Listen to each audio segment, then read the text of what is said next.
the simplest way to describe it is just with small ships, it's all about the destination. In the business sense, our guests pay us up front for a really good experience. So that when they come on the ship, we're not trying to squeeze them for anything. We're just trying to deliver a really, really good experience. Small ships, there's something about just 148 people and the crew complement. You are so together all the time. And so you develop these relationships with people even over the course of a week. And that's really what makes so different from a larger ship.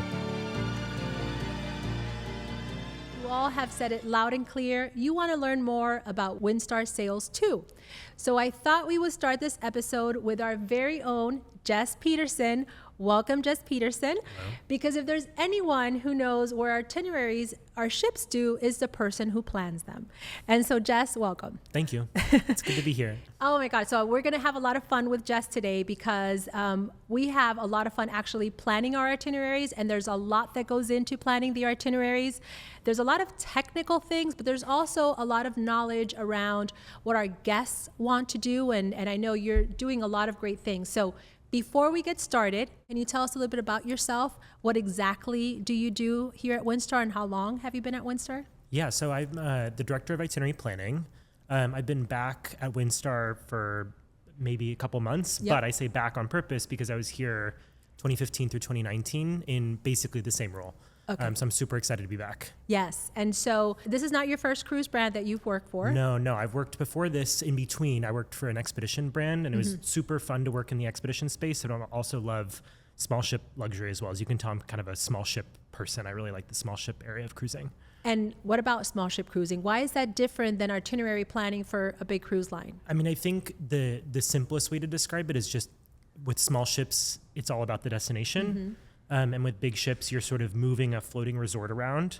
And from an itinerary planning perspective, I mean, I've also worked at big brands, and it's enjoyable for like a nerd like me who likes doing that. But the task is much more like an optimization problem of like, honestly, it's about where do we make the most money? Yep. And it comes down to like, okay, when can we open casinos? When can we open the bars and things like that? At Windstar, it's not like that at all, right? Wow, We're all optimizing for the guest experience. And I'm not BSing when I say that. No. I really mean it, because our guests, you know, in the business sense, our guests pay us up front for a really good experience. So that when they come on the ship, we're not trying to squeeze them for anything. We're just trying to deliver a really, really good experience. So it's, from an itinerary planning perspective, fun, because we're trying to just deliver something really, really high quality, and it's very aligned with what guests want.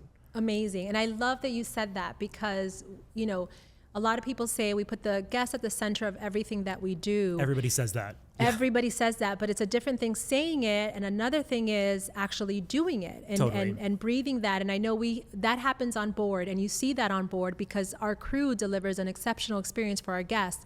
But to see that at the itinerary planning level, to know that we have these small ships that can actually go where the big ships can't go. Really go where the big ships can't go. And we're a lot of brands call themselves small ship luxury brands. But we're lucky that our ships, you know, many of our ships in Europe are 130 to 160 meters long, which won't mean things to a lot of people, but that means we can really get like the best parking spots in a lot of places. And even other high-end brands now have kind of gotten bigger and bigger ships. And so they don't actually park anywhere different than a really, really big ship. Now, my favorite parking spot was actually on the Winter Med, because we are talking all things Europe, and I want to focus on Europe for a little bit here, but my favorite parking spot was Nice, I knew you were going to France. say Nice. Yeah, I was like, here it comes. There's Nice. Yeah. And it was the Star Legend. I celebrated New Year's from 2023 to 2024. And I have an amazing picture that we're going to show here that was taken by one of our friends.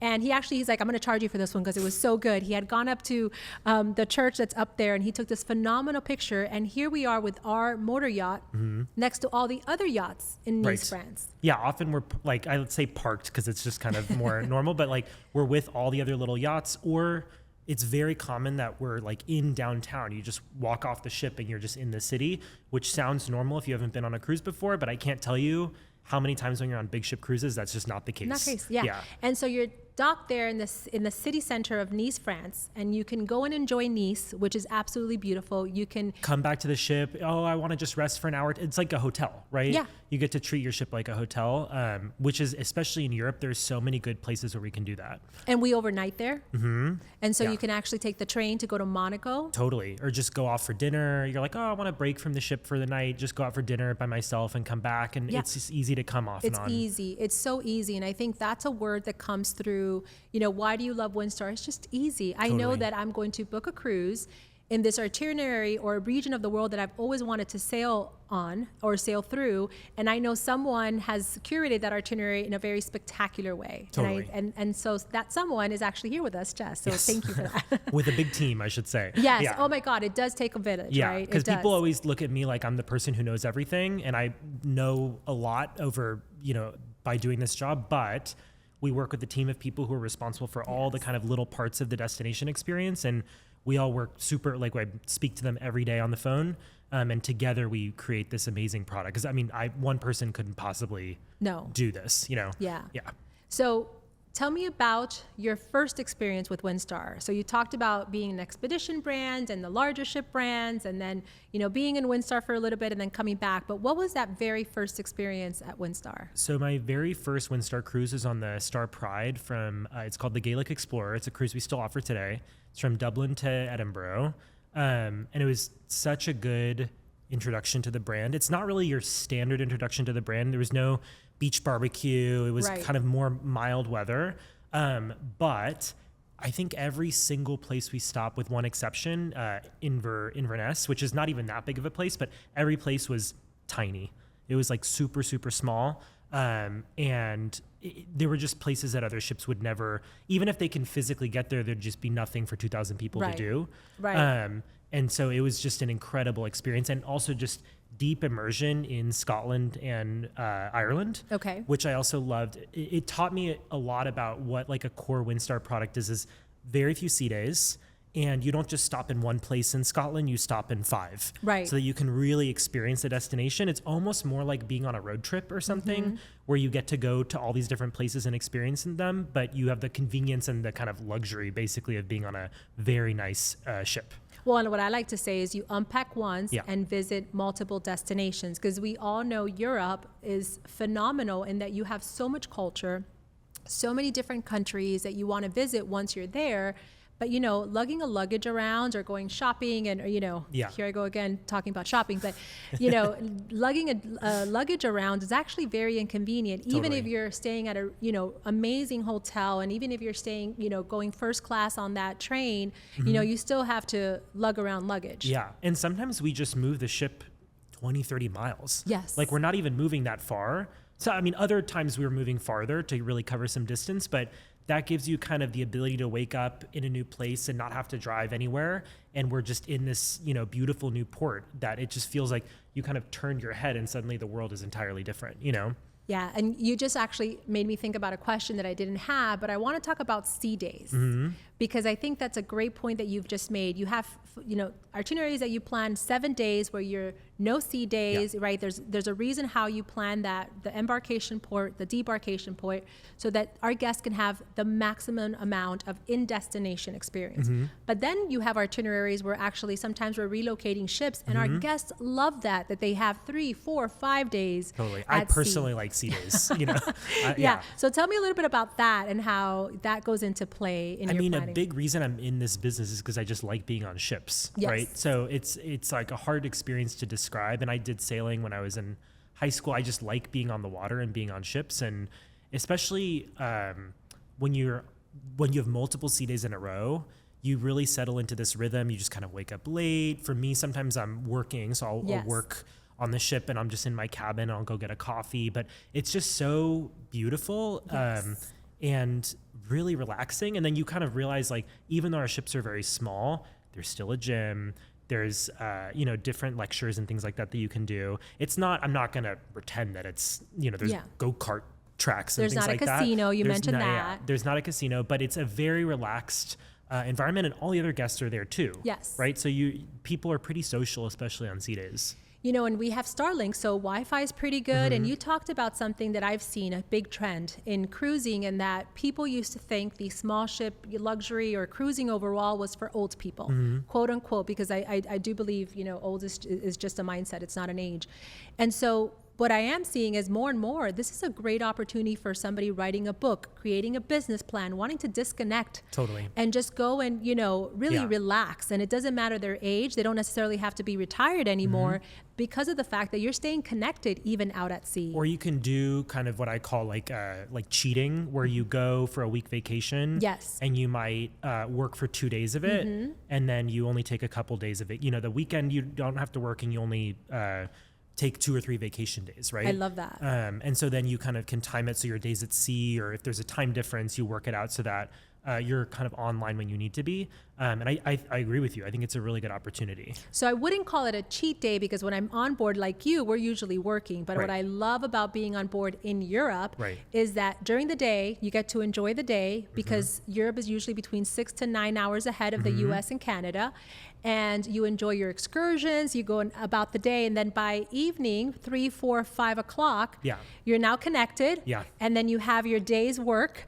We get to connect, we attend all of our meetings, and then we're off at dinner, probably by 9 or 10, a later dinner.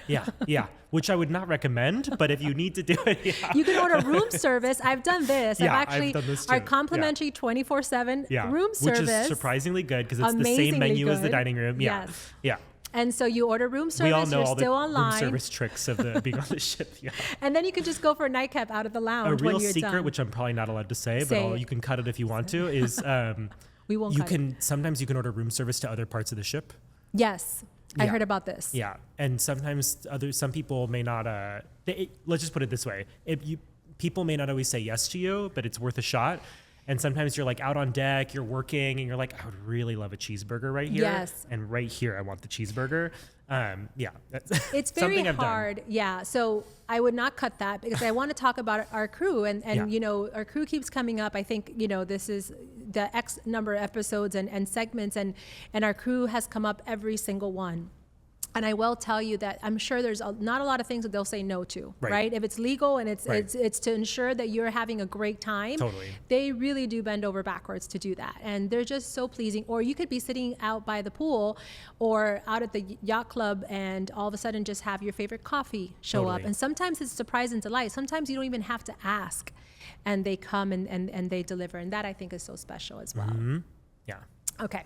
So I know you're doing a lot of planning. We have 2 new ships on the horizon. We have 1 ship year-round in Europe, and you're planning new itineraries in Europe. So can you tell me what you're most excited about at this time that you've deployed and people should be looking into in terms of going to book this for 25, 26, or now 27? There's a lot of new stuff we came out with in 26. I'm trying to think of some of my personal favorites. Probably we have a new Ireland circumnavigation, which I'm very excited about. And that's, most of the time you'll visit just the east coast of Ireland on a cruise. But there's some of the most exciting, like the Cliffs of Moher and places like that are on the west coast. So it's pretty rare to visit that. I don't really know why. A lot of them are very small ports, honestly. That's probably why. Another one that I think is not getting that much attention of our cruises is the new kind of tulip season cruise. So it's very normal now. It's become very popular to visit the Netherlands and Belgium in tulip season on river cruises. And we kind of challenged ourselves to say, okay, what would kind of a small ship ocean version of this be? And we're in port every day. Several for overnights. I don't have the itinerary off the top of my head, but we also visit places that, small river ships just don't get to because of, we're an ocean ship and we can go farther and we can go on the open ocean. So that one, I think we have in Antwerp late night. We go to Rotterdam. We spend 2 days in Amsterdam at the beginning of the cruise, and the focus is all on tulip season and that kind of beautiful springtime in the Netherlands. You're right. I think that's gotten lost. Like, we have so many itineraries, and I think that's getting lost a bit. So I'm glad that you brought that up, because it is a spectacular itinerary in a spectacular time of year. Spring in Europe, in Amsterdam, that whole region of the world, I think, is spectacular. And I do want to go back to Ireland, because I think Ireland is such a destination that everybody has on their bucket list.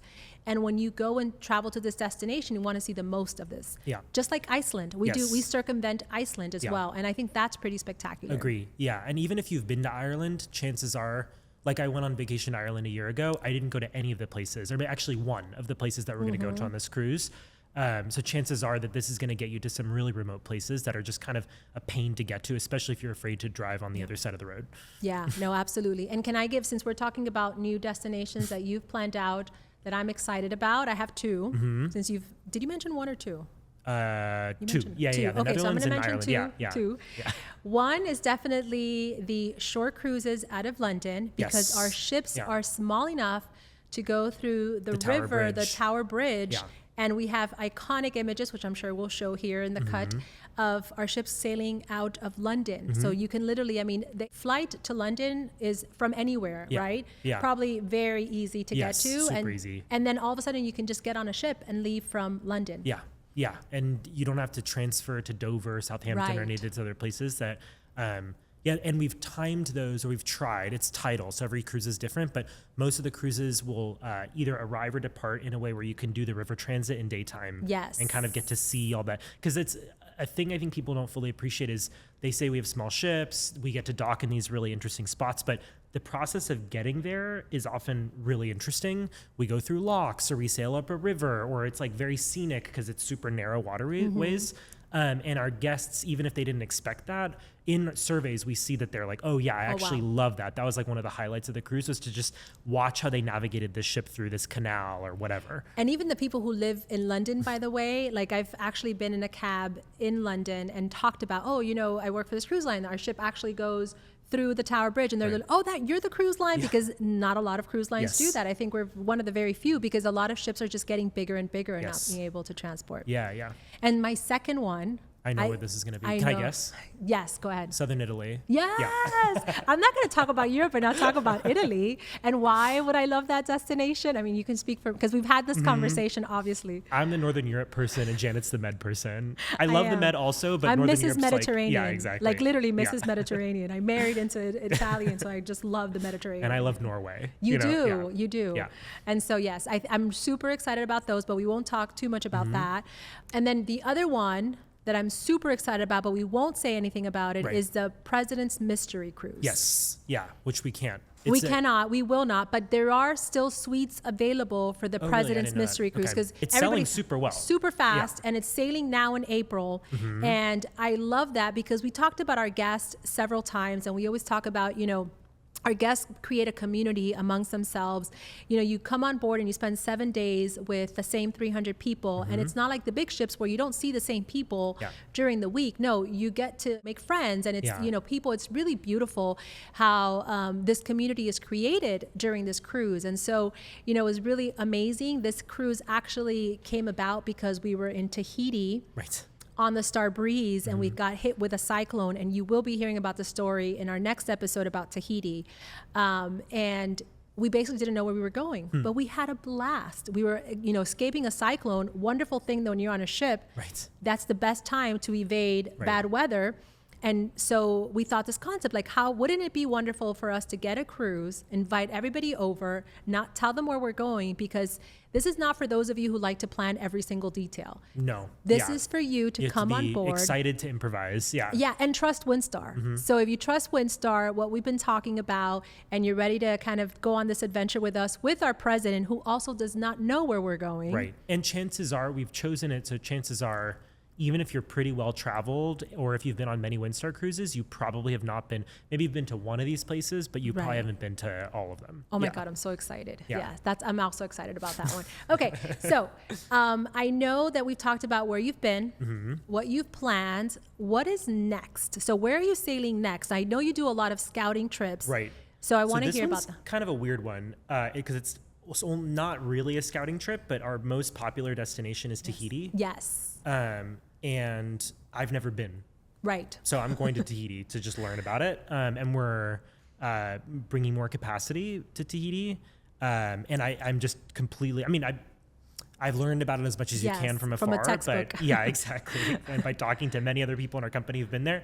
But I'm super excited to go there. I mean, I've heard so much about Yes. it. It's kind of like the iconic Windstar product. It's, Yes. I think, I don't know what the stats are these days, but it's where we get a lot of our first time guests and they get kind of hooked on the Windstar style of cruising and then they want to go to other places. Absolutely. Yeah, I'm super, super excited. And just warning to all listeners and followers and people who are hearing this, we're going to talk a lot about Tahiti in Tahiti's- every single episode. Yes. We've just gotten started, so don't you worry. Yeah. If you want to learn all about what we do in Tahiti, you'll be learning about that throughout very much a lot of the episodes and segments. Absolutely. Yeah. So I'm very excited to finally be indoctrinated into the Tahiti. Yes. Most people who go to Tahiti, they come back and they're like, there's nothing like it. Yes, Yeah. exactly. In fact, I'm not sure we're going to bring Hiro Nui soon. I think Madeline Hiro is going to be joining us, and he's the original Mr. Tahiti, we call him. But Yeah. then we all know that we call also Chris Mr. Yeah. Tahiti because he's just obsessed Yes. with the region of the world. And his wife is, he's brought his wife. They've renewed their vows there, and they love. I mean, you speak to both of them, and they're just, They just get this, like, look yeah, in their she's eyes, wearing yeah. her beautiful pearls when you talk to her. I mean, they're like the best representatives of Tahiti in the U.S. Yes. So we'll be learning a lot about Tahiti, but let's stay in the Pacific side. I know we're Yeah. here to talk about Europe, but it's important because we have Jess here, Yeah. and he's going to be going back to So you LA asked about soon. the two new ships. Yes. One of the new ships will stay. We're about to announce it, but it will stay basically in the same areas. Yes. Europe, basically. The other new ship has kind of been my baby for the past half year. And it's a Star Seeker, Yes. and it is going to the Pacific. So Do you want to tell the audience? Because we haven't announced where we're going. You we might have as not. well. Yeah, No, so so go let's- ahead. let's Yes. do it. Let's do it. The Star Seeker is going to be in Alaska and Japan. We've announced that. Yes. Those have been super popular, like honestly beyond any of our wildest dreams how popular they are. We're like, oh wow. Yeah. People were excited about these destinations. We used to be in Alaska and Japan. We pulled out for a couple of years, and Yes. the Yes. enthusiasm for those two destinations is off the charts.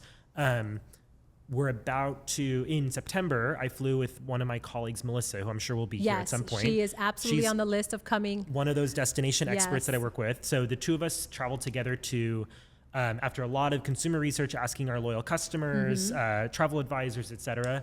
We focused on Vietnam and Thailand as the Yes. two destinations that we're gonna deliver. Excited. And we're trying really hard to do it in like a Windstar way, which is to say, lots of overnights, really focused on one place. If you look at those areas are pretty popular for Asia cruises, but all of the other cruise companies basically do the same itinerary. Yeah. And they'll like kind of go from Singapore to Hong Kong, and they'll just hop up and visit a couple of the big cities. What they don't tell you is that they're actually visiting those cities. It's like 2 hours away. So you stop in Bangkok, but you're actually in a port city that's like 2 hours away. Right. You have to drive 2 hours in. You see Bangkok. I put that in big scare quotes, and then you leave. That's the marketing piece. Exactly. And that's They make true the of- map really small to make it look very close to where you're docked, and but then it's not they really. kind of rely on you being unfamiliar with those places to Yeah. not know it. Yep. But we can dock straight into Bangkok city center. Same in Ho Chi Minh City, which other companies stay really far out.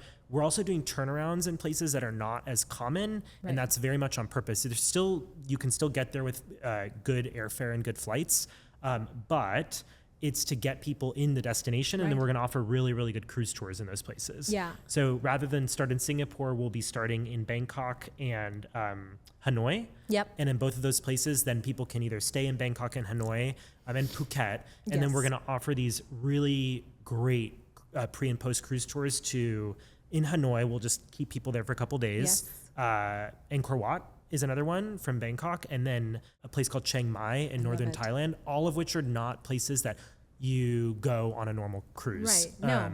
Yeah. But if you're in that region of the world, you want to go to. Absolutely, you have to. You have honestly. to. Correct. Yeah, you have to. It's part of the experience. They really add to it, and then you're spending so much. You fly so far, Mm-hmm. and then I'm just going to compare you to other cruise companies, even high-end cruise companies. You spend so much of your time at sea, Yes. and on a tour bus driving to and from the city.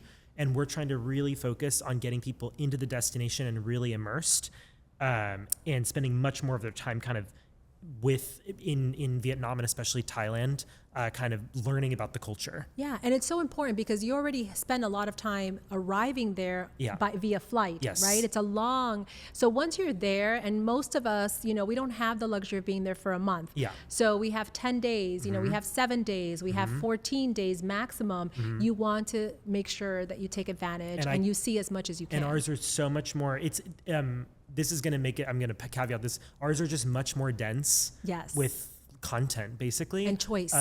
There's still these sea days, which we talked about to kind of break it up and buffer it. But it'll be like 2 days in the center of Vietnam where you can visit Hue and Hoi An, the two kind of some of the most amazing sites in Vietnam.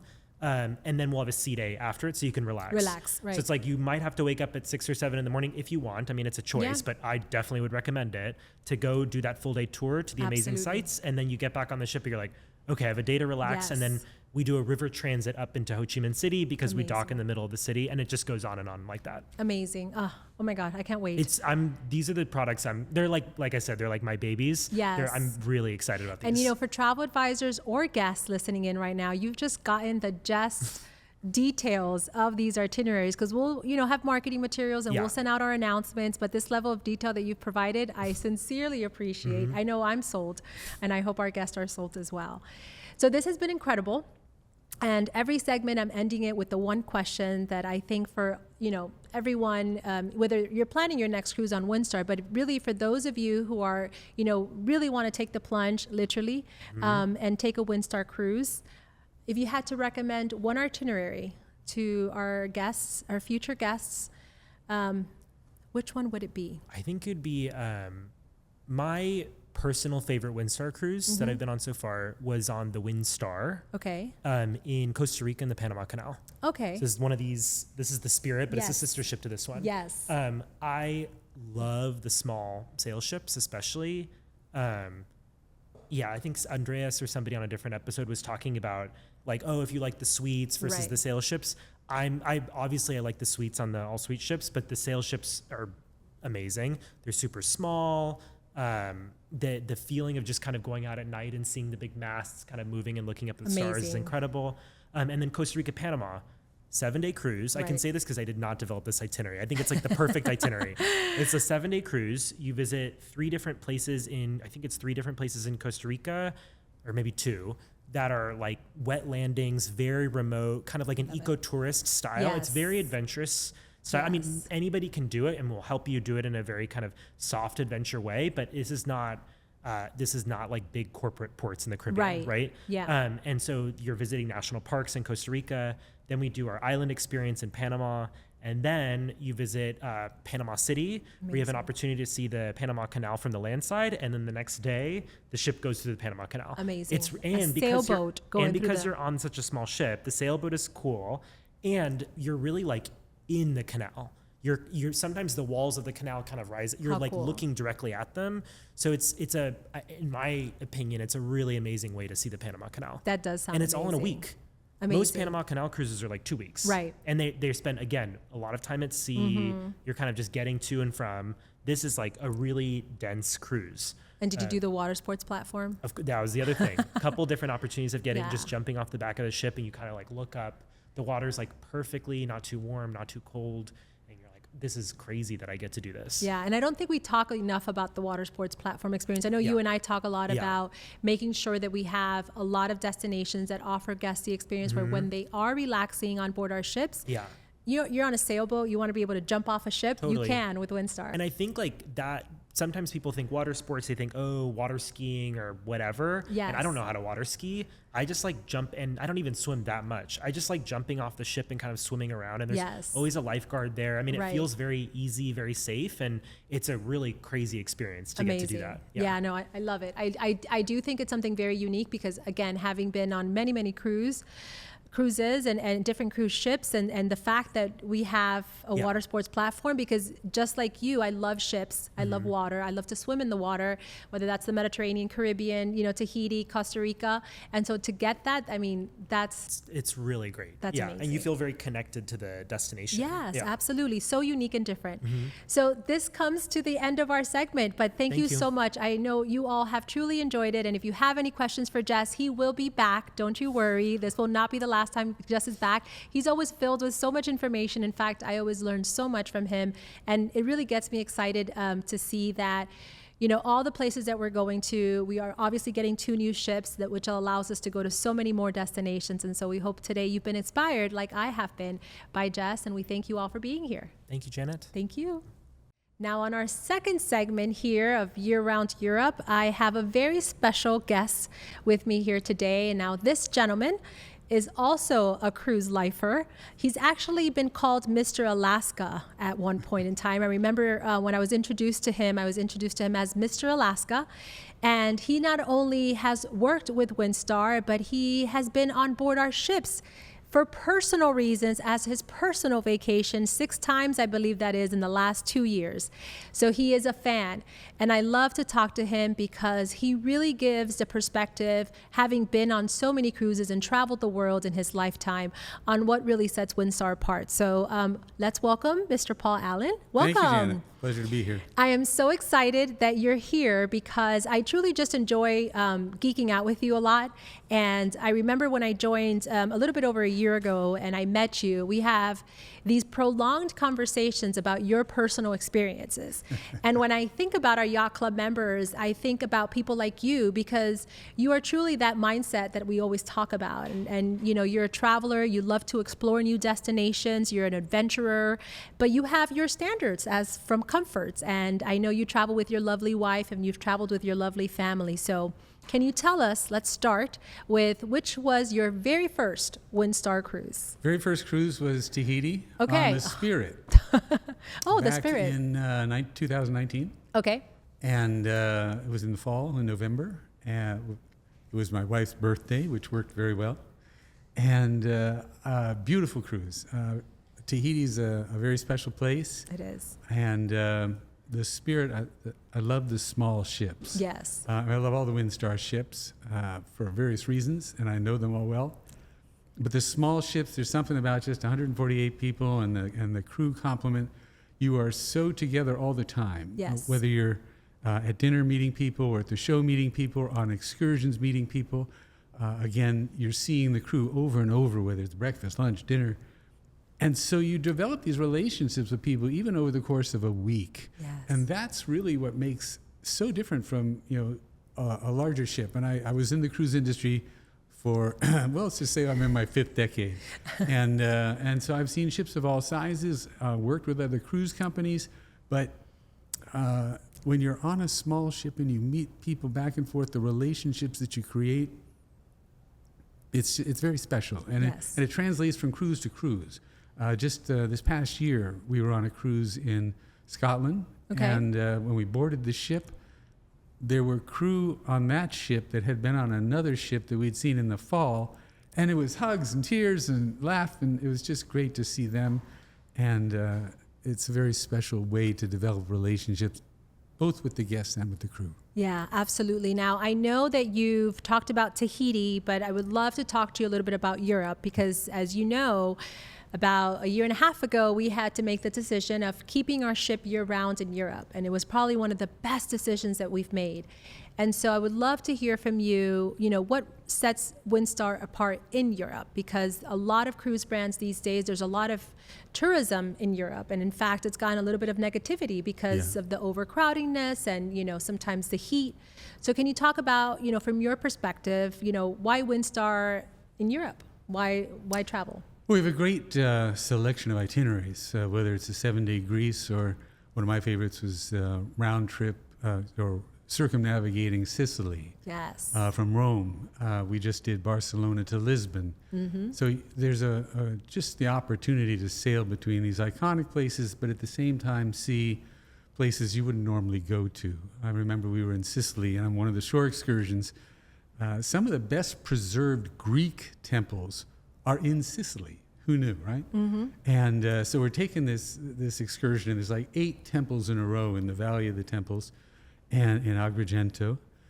And at one of them, you're in front of the Temple of Hera. And the Temple of Hera is actually the temple that is the UNESCO World Heritage icon. Oh, wow. And so the guide said, well, this is always in the old days when the residents, when they got married, they would come to the Temple of Hera to get Hera's blessing on the marriage. And so they said, is anyone having a wedding anniversary? And my wife and I raised our hands. Aww. So we renewed our vows in front of the Temple of Hera in Agrigento in Sicily.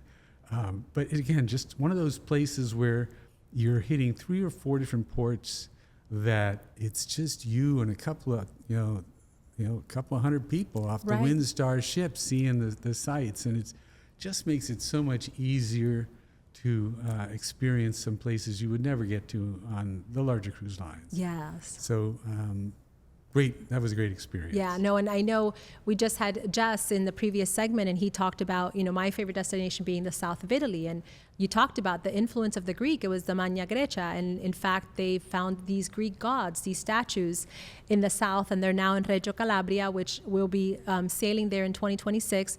It's just beautiful, the history, right? When you travel to Europe, the history across all the regions that we sail through, from Spain to France, it's really beautiful. I think you come back every single trip, and I've been, many times to Europe, but you just come back renewed and reinvigorated because you've learned something new, and you have that piece of history that you bring back with you, right? Yeah, I'm a real destination nerd. I'm the guy who reads the 3 books before you go on the history of the place, and so when you take the cruise to Greece, and then the cruise to Sicily, and then the cruise to Barcelona, right. where there's the Greeks were there too, and the Visigoths and all that. So you begin to piece it all together, and it starts to become a tapestry that you begin to understand how it's all connected, and that's really pretty exciting. Yes. And again, getting to some of the places that you don't normally get to is really the magic of being on a Windstar cruise. Yeah, absolutely. Now, obviously, you've also sailed with other cruise brands, and cruising to Europe is quite unique and different, like you've talked about. But from all our itineraries in Europe, you have to have a favorite one. Which one is that, and In why? Europe? In Europe. In Europe, wow. Greece. Greece, The 7-day Greek cruise. Yes. We haven't actually talked about that one, so I'm glad you brought that up. It's a great cruise. The Greek islands, of course, are beautiful. Athens is a wonderful place. But I have to say the highlight of it is Ephesus. Yes. And we have a picture of the 2 of us in front of the Celsus Library in Ephesus. And Ephesus itself is just, it's kind of a spine-tingling place. This is the Virgin Mary was there, John was there, Paul was, letters to Ephesians. And at the same time, what does Windstar do there? They do a spectacular signature event. And so you're there at the national park all day, and you're taking your pictures. And then you go back to the ship, and you have you get dressed and all that. Yes. Come back to the national park, and you have it to yourself. Yes.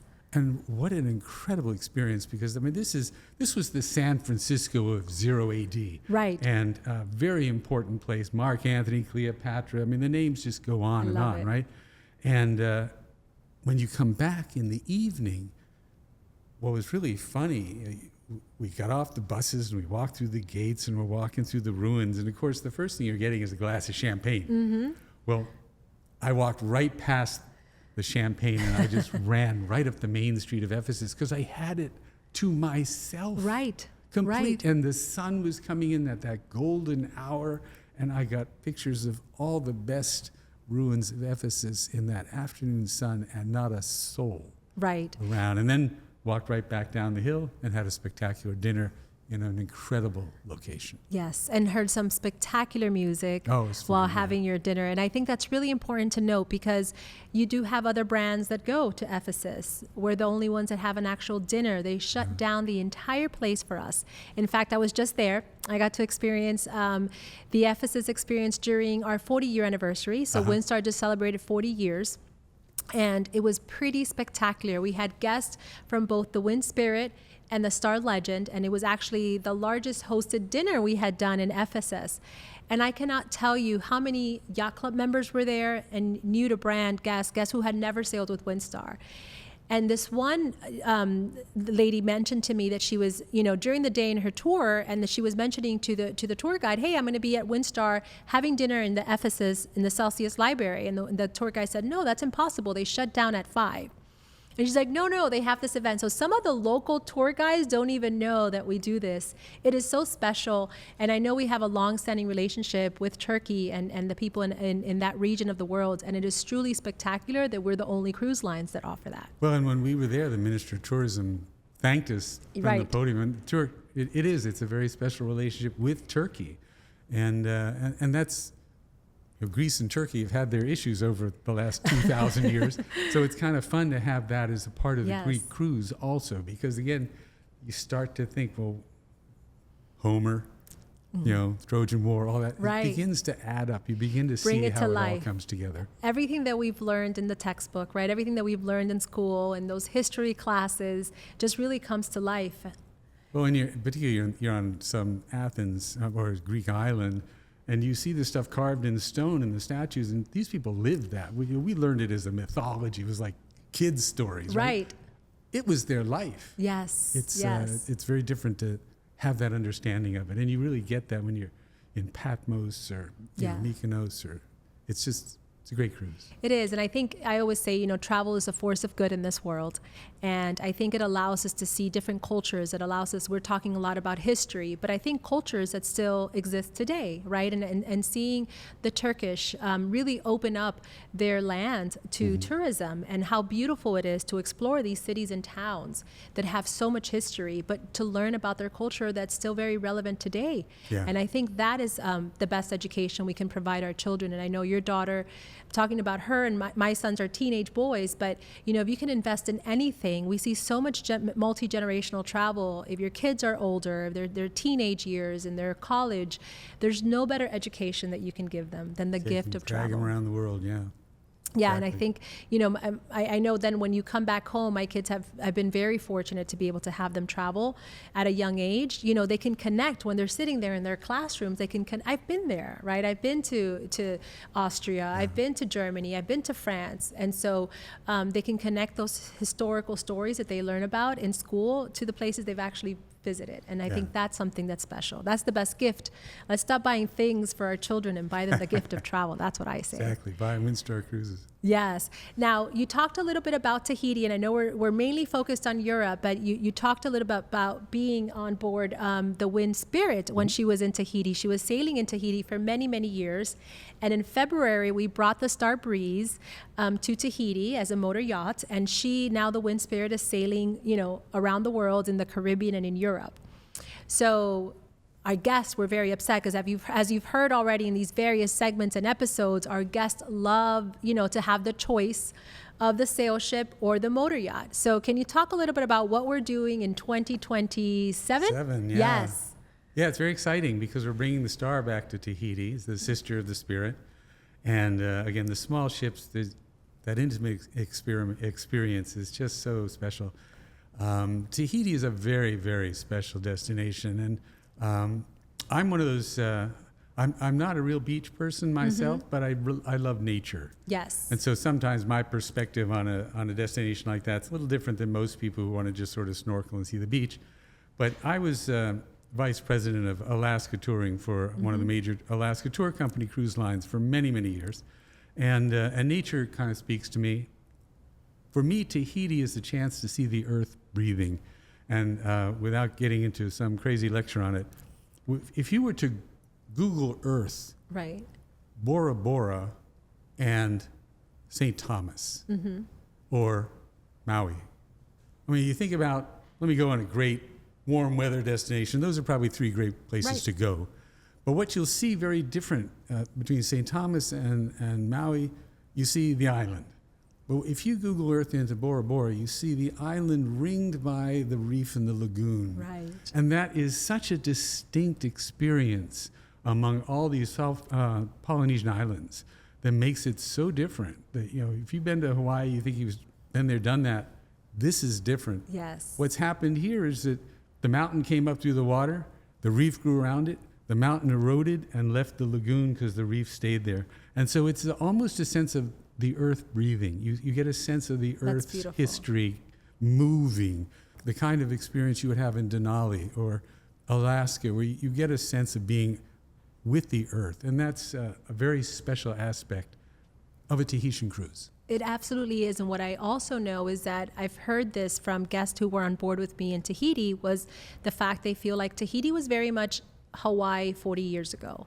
It has remained pristine. The people have protected its line, and there's not over tourism, just yet. And I think now is the time to go to Tahiti and the French Polynesia. There's not a lot of cruise lines that sail through there. It's very far, but it's very actually small too. So you can.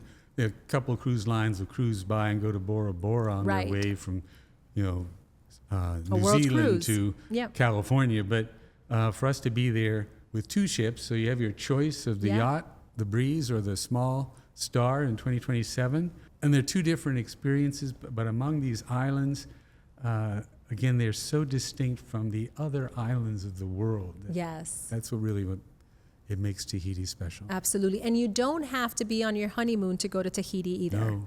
Right? I think that's the other misconception. I think it's like, it's not it's definitely a once in a lifetime destination, but if you're, LA in the West Coast, it's a direct flight. It's actually closer to go from the West Coast to Tahiti than to go from the West Coast to Europe. So I don't think people realize that either. I don't even think it's necessarily a once it's done destination. I think you can go there a number of times, and certainly our president, Chris, would say that.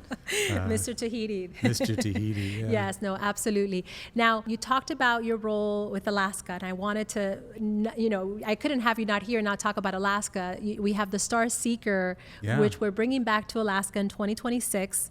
And so when you took a look at that itinerary, I know you had a discussion with Jess, and we definitely asked for your feedback on the Alaska itinerary, because you're very much an expert in that region. But what would you say that really sets our itinerary apart, and why would those listening in want to book Alaska now with Windstar? Well, we have a couple different itineraries. There's the 7-day short itinerary between Vancouver and Juneau, where you'll get a really nice inside passage experience. My favorite, though, is really the Vancouver to Seward, the 10 or 11-day cruise, because you get more glacier experience, you get more mountain experience when you get past the inside passage.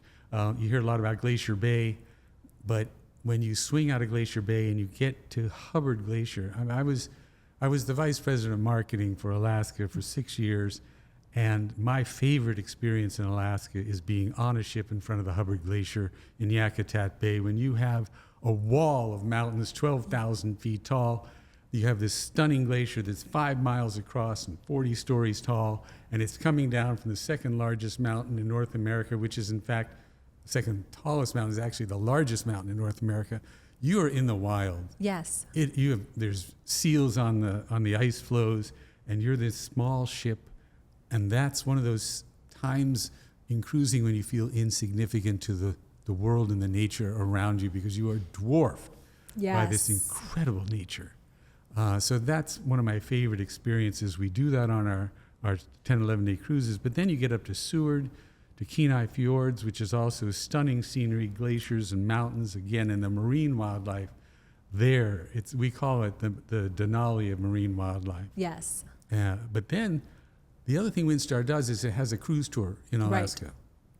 Right. And I sold a lot of cruise tours in my time. And the great thing about our cruise tour is it spends 2 nights at Denali.